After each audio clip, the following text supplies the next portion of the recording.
नमस्कार दोस्तों, मैं पंकज गुप्ता हाजिर हूं आप लोगों के सामने फिर से एक नए मुद्दे के साथ। और दोस्तों, आज की जो हमारी चर्चा का विषय है वो है भारत का अन्नदाता आज सड़कों पर क्यों। दोस्तों, आप बिल्कुल सही समझ रहे हैं। आज जो हमारी चर्चा है वो इसी बात पर होने वाली है कि आज भारत का जो अन्नदाता है वो सड़कों पर क्यों है। तो इस चर्चा में हम लोग जो नवीनतम कृषि बिल है उस कृषि बिल के ऊपर विस्तृत रूप से चर्चा करेंगे। उसके पॉजिटिव और नेगेटिव एस्पेक्ट क्या हैं, दोनों पर हम लोग बहुत विस्तृत रूप से चर्चा करेंगे। तो दोस्तों, शुरू करते हैं आज की चर्चा का विषय, नवीनतम कृषि बिल 2020। दोस्तों, आप सब लोग जैसा कि जानते हैं कि मोदी सरकार के द्वारा वर्तमान की कृषि व्यवस्था में एक आधारभूत परिवर्तन करने के लिए नवीनतम कृषि बिल 2020 को लाया गया है। दोस्तों, इसके अंतर्गत भारत सरकार ने 3 विधेयक को लोकसभा और राज्यसभा से पारित कराया है। दोस्तों, ये 3 विधेयक क्या है, पहले इनके नाम जान लेते हैं, फिर हम लोग इसके बारे में चर्चा करेंगे। दोस्तों, जो पहला विधेयक है वो है कृषि उपज व्यापार और वाणिज्य विधेयक 2020, यानी farmers produce trade and commerce bill 2020। दूसरा जो बिल है वो है कृषि कीमत आश्वासन और कृषि सेवा पर करार 2020, यानी farmers agreement on price assurance and farm service 2020। और जो तीसरा बिल है वो है आवश्यक वस्तु अधिनियम 2020, यानी एसेंशियल कमोडिटी अमेंडमेंट एक्ट 2020। दोस्तों, इन बिल पर चर्चा करने से पहले हम लोग वर्तमान में भारत में जो कृषि व्यवस्था है उस पर एक बार चर्चा कर लेते हैं। दोस्तों, वर्तमान में कृषि व्यवस्था क्या है, इसके लिए हम लोग एपीएमसी एक्ट को थोड़ा सा डिटेल में पढ़ने की कोशिश करते हैं। ये एपीएमसी एक्ट क्या है। दोस्तों, 1965 के दौरान भारत में किसानों को बिचौलिए, दलालों या गांव के जमींदारों के चंगुल से बचाने के लिए APMC act, agriculture product market committee act 1965 को लाया गया। दोस्तों, इस कानून के अंतर्गत नगरों में मंडियों की स्थापना की गई और इन मंडियों के माध्यम से किसान अपना सामान, जो कृषि सामान है, उसको बेचता है। वर्तमान में व्यवस्था क्या है कि किसान जो कुछ भी प्रोड्यूस करता है उसे इन मंडियों में लाता है और इन मंडियों में जो दलाल आड़तिया होता है वो इस सामान की बोली लगवाता है और बोली लगवाने के बाद किसान का सामान बिकता है व्यापारियों। इस कानून का उद्देश्य यही था कि जो गांव का जमींदार था, बिचौलिया था, मिडिलमैन था, जो किसान के साथ धोखाधड़ी करता था, इन सब चीजों से किसानों को मुक्त किया जा सके, इसको सोच करके ये एपीएमसी एक्ट भारत में लाया गया। क्योंकि दोस्तों, ये राज्य सरकार का विषय था, तो जो एपीएमसी एक्ट था वो भारत के राज्य सरकार के अधीन था। क्योंकि कृषि भारत में राज्य सेवा का विषय है और इसी वजह से ये एपीएमसी जो कानून था वो राज्य सरकार के अधीन रहा। वर्तमान में इसी व्यवस्था के दौरान किसान अपना सामान मार्केट में बेचता है। दोस्तों, इस व्यवस्था की सबसे बड़ी कमी यह है कि इसमें आड़तियों के रूप में, दलालों के रूप में एक मिडिलमैन की एक बहुत बड़ी श्रृंखला शुरू हो गई है। दूसरी, इसकी एक और बहुत महत्वपूर्ण प्रॉब्लम है, समस्या है कि राज्य सरकारों में एपीएमसी कानून अलग अलग हैं, उनमें यूनिफॉर्मिटी नहीं है।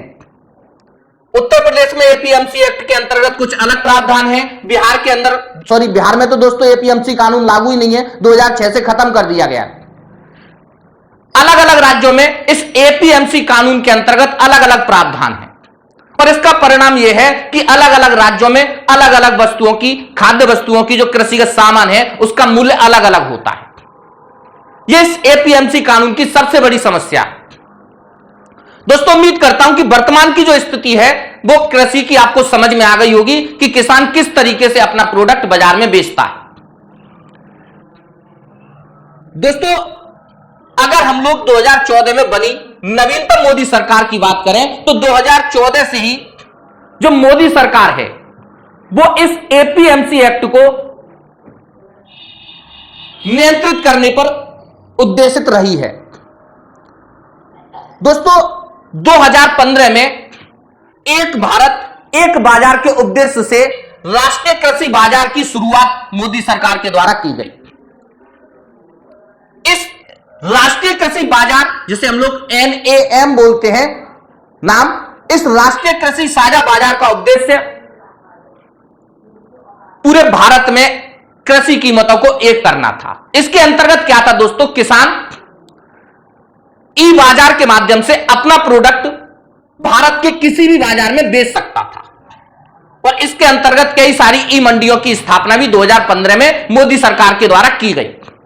लेकिन ये जो एपीएमसी एक्ट था, ये एपीएमसी एक्ट इस राष्ट्रीय कृषि साझा बाजार के उद्देश्य में सबसे बड़ी समस्या उत्पन्न कर रहा था। क्यों? क्योंकि ये एपीएमसी एक्ट जो है वो राज्य सरकार के अधीन आता है और इससे राज्य सरकार को बहुत सारा राजस्व भी प्राप्त होता है और इसी वजह से ये एपीएमसी कानून जो था वो इस राष्ट्रीय कृषि साझा बाजार के रास्ते में सबसे बड़ी रुकावट था। तो दोस्तों, इन 3 नए विधेयकों के द्वारा भारत सरकार ने इस राष्ट्रीय कृषि साझा बाजार की जो प्रणाली है उसको विकसित करने का प्रयास किया है। अब हम लोग सबसे पहले पढ़ते हैं कि इन तीनों विधेयक के अंतर्गत क्या क्या प्रावधान भारत सरकार के द्वारा किए गए हैं। दोस्तों, उसके बाद हम लोग इसके नकारात्मक और सकारात्मक दोनों परिणामों को देखेंगे। तो दोस्तों, जो सबसे पहला विधेयक है वो है कृषि उपज व्यापार और वाणिज्य विधेयक 2020, यानी farmers produce trade and commerce bill 2020। क्या है इसके अंतर्गत, समझने का प्रयास कीजिए। इसके अंतर्गत यह है कि किसान अब अपना प्रोडक्ट भारत के किसी भी क्षेत्र में बेच सकता है। पहले क्या प्रावधान था? पहले जो एपीएमसी कानून के अंतर्गत मंडियां स्थापित की गई थी, किसान अपना प्रोडक्ट केवल वही बेच सकता था। दोस्तों, अब इस विधेयक के, क्योंकि यह विधेयक लोकसभा और राज्यसभा दोनों से पारित हो चुका है, तो इस विधेयक के लागू होने के साथ ही किसान अपना जो उत्पाद है, जो एग्रीकल्चर प्रोडक्ट है, वो भारत के किसी भी जगह बेच सकता है। वो सड़क पर बोली लगा करके भी अपना प्रोडक्ट क्या कर सकता है, बेच सकता है। दोस्तों, दूसरा जो विधेयक है वो है कृषक कीमत आश्वासन और कृषि सेवा पर करार 2020, यानी farmers agreement on price assurance and farm service 2020। दोस्तों, इसके अंतर्गत प्रावधान किया गया है कि किसान कॉन्ट्रैक्ट फार्मिंग कर सकता है। दोस्तों, कॉन्ट्रैक्ट फार्मिंग क्या है? कॉन्ट्रैक्ट फार्मिंग को आप लोग समझिए। इसके अंतर्गत क्या है कि एक बड़ा व्यापारी या एक बड़ा कंपनी किसान के साथ बैठ करके एग्रीमेंट करेगी कि वो अपनी खेत पर जो प्रोड्यूस कर रहा है वो एक निश्चित कीमत पर वो किसान उस कंपनी को बेच दे। यानी जब भी फसल पक करके तैयार हो जाएगी, यानी फसल के पकने के पहले या पकने से पहले साथ में ही किसान के साथ वो बड़ी कंपनी बैठ करके एक कॉन्ट्रैक्ट करेगी कि आप अपने प्रोडक्ट को इस कीमत पर मुझे बेच दीजिए, जब फसल पक के तैयार हो जाए तब आप इस प्रोडक्ट को मुझे दे दीजिएगा। इसे हम लोग बोलते हैं कॉन्ट्रैक्ट फार्मिंग। और ये कॉन्ट्रैक्ट फार्मिंग का जो कानून है वो इसी नवीनतम विधेयक के द्वारा भारत में लागू करने का प्रयास भारत सरकार के द्वारा किया है। दोस्तों, तीसरा आवश्यक वस्तु अधिनियम 2020, यानी एसेंशियल कमोडिटी अमेंडमेंट एक्ट 2020। इसके अंतर्गत क्या है कि अभी तक एक्चुअली ये जो एक्ट था ये 1955 में भारत में लागू किया गया। दोस्तों, ये एक्ट क्यों लागू किया गया समझना।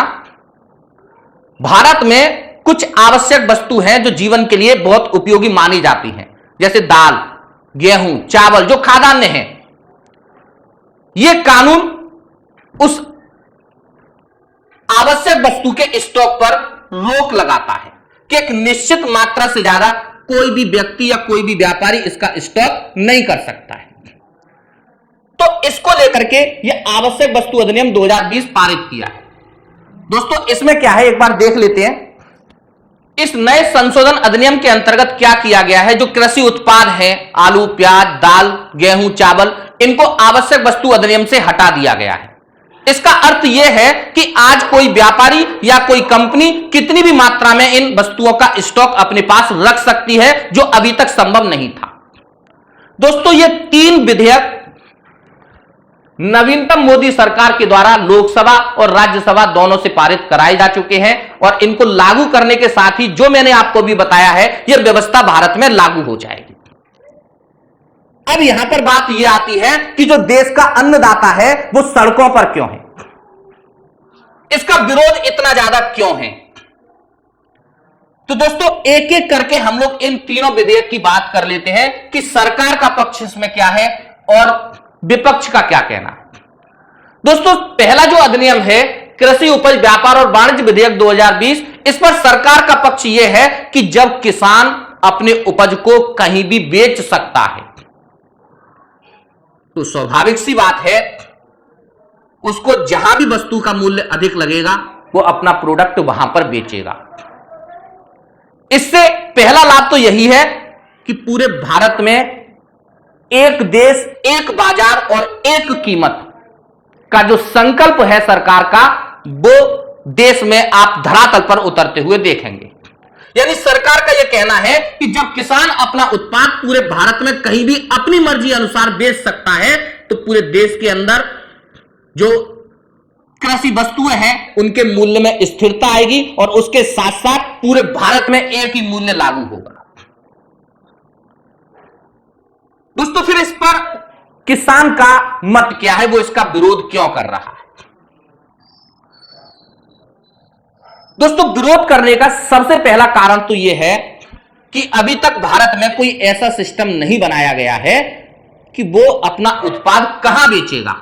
इसको लेकर के इस बिल के अंदर कोई भी प्रावधान नहीं किया गया है। दूसरी, इसको विरोध को लेकर के एक और बहुत बड़ी वजह है। अगर आज आप देखेंगे तो भारत में 80% जो किसान है वो सीमांत किसान है, मार्जिनल फार्मर है। दोस्तों, मार्जिनल फार्मर किसे कहते हैं? जिसके पास 1 हेक्टेयर से भी कम भूमि है वो मार्जिनल फार्मर है। और देश के अंदर 80% जो फार्मर है वो लगभग इसी स्थिति में है। दोस्तों, छोटा जो किसान है उसके पास इतना उत्पाद नहीं होगा कि वो किसी दूसरी जगह या किसी दूसरे राज्य में जाकर के अपने उत्पाद को बेच सके। संभव है कि एक बड़ा किसान तो इसको कर सकता है, लेकिन छोटा किसान इसको कैसे करेगा, इसको लेकर के बड़ी संशय की स्थिति बनी हुई है। तो दोस्तों, किसान इस बात को लेकर के भी संशय में है कि इसका परिणाम क्या होगा। एक छोटा किसान अपना प्रोडक्ट किस तरीके से बाजार में बेचेगा, क्योंकि अगर आप देखोगे तो ये जो कानून है ये एपीएमसी एक्ट के अधीन जो मंडियां स्थापित हुई है उनको कमजोर करने का काम करेगा। जब मंडियों के बाहर ही किसान को अच्छा मूल्य मिलेगा तो वो स्वाभाविक सी बात है वो इन मंडियों के अंदर अपना प्रोडक्ट बेचने के लिए नहीं जाएगा। परिणाम, ये मंडियां धीरे धीरे समाप्त हो जाएंगी और पूरे मार्केट पर बड़े जो व्यापारी होंगे उन व्यापारियों का अधिकार हो जाएगा। इसको लेकर के किसानों में एक दुविधा और है कि क्या भविष्य में सरकार एमएसपी जो न्यूनतम समर्थन मूल्य है क्या उसको भी समाप्त कर देगी। और ऐसी स्थिति में जो देश का छोटा किसान है उसकी स्थिति बहुत ज्यादा भयानक हो जाएगी। इस चीज को लेकर के किसानों में बहुत ज्यादा विरोध है। दोस्तों, दूसरा, कृषक कीमत आश्वासन और कृषि सेवा पर करार, इस पर लेकर के विवाद क्या है और सरकार का पक्ष क्या है। दोस्तों, सरकार का यह कहना है कि किसान को उसके खेत पर ही उसकी फसल का उचित मूल्य मिल जाएगा, क्योंकि कॉन्ट्रैक्ट फार्मिंग की ये जो विधेयक है नया, ये कॉन्ट्रैक्ट फार्मिंग की इजाजत देता है। दोस्तों, फिर किसान इसको लेकर के इतना विरोध में क्यों है? दोस्तों, किसान का सीधा सीधा यह कहना है कि इस कॉन्ट्रैक्ट फार्मिंग के जरिए जो बड़ी कंपनियां होंगी उनकी निगाह सीधे सीधे किसान की जमीन पर ही हो जाएगी। हमको यहां समझना पड़ेगा कि ये जो कॉन्ट्रैक्ट फार्मिंग है, ये कॉन्ट्रैक्ट फार्मिंग किस तरीके से किसान को प्रभावित करेगी। दोस्तों, सरकार का तो पक्ष यह है कि एक तो किसान को उसकी जमीन पर ही उसकी फसल का मूल्य मिल जाएगा और दूसरा बड़ी बड़ी कंपनियां किसान की भूमि में निवेश करने को भी तैयार रहेंगी। तो जो इन्वेस्टमेंट की जो समस्या है कृषि में, उसका भी समाधान हो जाएगा।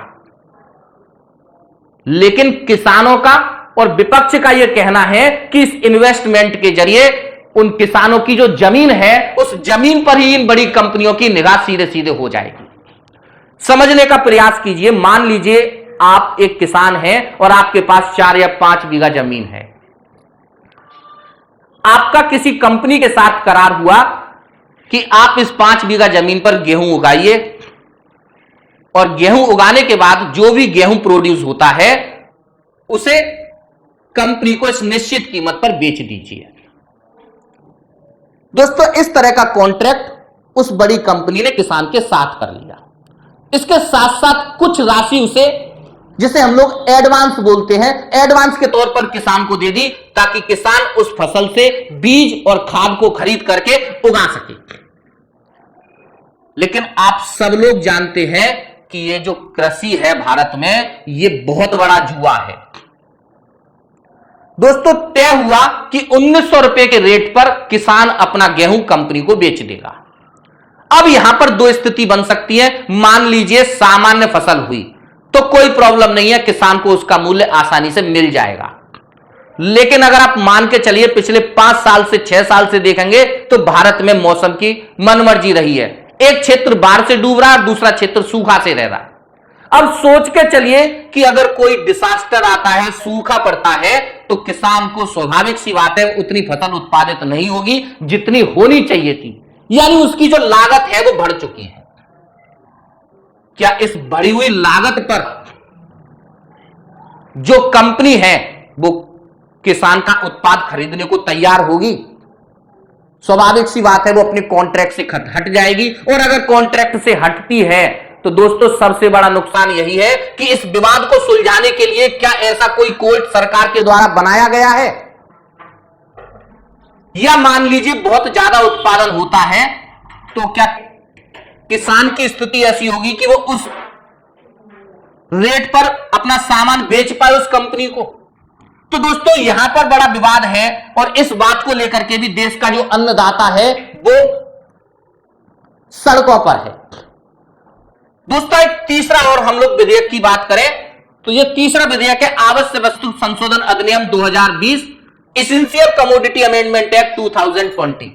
इसके अंतर्गत सरकार ने क्या किया है कि ये जो दाल, चावल, गेहूं, इनको आवश्यक वस्तु से हटा दिया है। इसका मतलब कोई भी कंपनी और कोई भी व्यापारी अब इसका कितना भी स्टॉक कर सकती। दोस्तों, सरकार का मानना यह है कि इस स्टॉक को मेंटेन करके इसके मूल्य को स्थिर रखा जा सकता है। लेकिन यहां पर हमें यह नहीं भूलना चाहिए कि यह जो निजी क्षेत्र है, यह निजी क्षेत्र कभी भी एफसीआई का विकल्प नहीं हो सकता। यह जो निजी क्षेत्र है, यह निजी क्षेत्र अपने लाभ के लिए काम करेगा और दोस्तों इसकी वजह से संभव है कि निकट भविष्य में बड़ी बड़ी कंपनियां बाजार के पूरे उत्पाद को एक जगह स्टोर करके काला बाजारी को बढ़ावा दें, जिसकी वजह से कृषि उत्पाद की जो कीमत है वो आसमान छूने लगेंगी और इसका लाभ किसान को नहीं होगा, क्योंकि किसान पहले ही कॉन्ट्रैक्ट फार्मिंग करके फंस चुका होगा। तो दोस्तों इस वजह से आप लोग समझ सकते हैं कि देश का अन्नदाता सड़कों पर क्यों है। 25 सितंबर को किसानों ने भारत बंद का आह्वान भी किया है। तो मैं यहां आपसे किसी भी राजनीतिक विषय पर चर्चा नहीं करना चाहता हूं। आपको समझ में आ गया होगा कि यह जो कृषि बिल है वो किस तरीके से उपयोगी है और किस तरीके से इसका विरोध किया जा रहा है। दोस्तों अगर आपको क्लास समझ आई हो, चर्चा पर आप मेरे से सहमत हैं, तो कमेंट करके मुझे जरूर बताइएगा। धन्यवाद।